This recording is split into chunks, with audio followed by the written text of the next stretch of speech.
الفضل YouTube channel میں آپ کا استقبال ہے۔ السلام علیکم ورحمۃ اللہ وبرکاتہ۔ میرے دینی و ایمانی بھائیوں، سورہ آل عمران آیت نمبر 115 پیش خدمت ہے۔ اعوذ باللہ من الشیطان الرجیم وما يفعلوا من خیر فلن يكفروه واللہ علیم بالمتقین۔ یہ جو کچھ بھی بھلائیاں کریں ان کی ناقدری نہ کی جائے گی، اور اللہ تعالیٰ پرہیزگاروں کو خوب جانتا ہے۔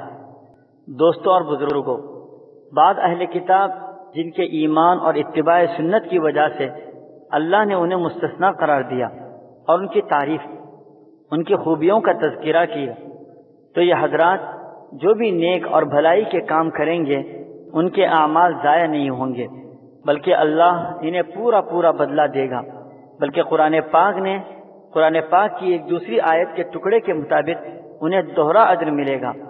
ایک اجر اپنے نبی پر ایمان لانے اور اپنی شریعت کی اتباع کرنے کی وجہ سے، اور بعد میں قرآن کے نزول کے بعد اس کو تسلیم کرنے اور نبی کریم صلی اللہ تعالی علیہ وسلم کو نبی برحق سمجھنے کا اجر و ثواب، ڈبل اجر ملے گا۔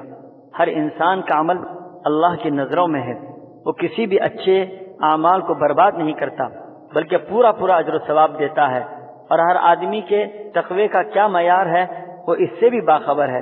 اس سے معلوم ہوا کہ سارے اہل کتاب قابل مذمت نہیں ہیں، بلکہ اللہ نے جنہیں شرف اسلام سے نوازا ان میں اہل ایمان اور اہل تقوی بھی ہیں، اور اچھی صفات والے بھی موجود ہیں۔ وآخر دعوانا الحمدللہ رب العالمین۔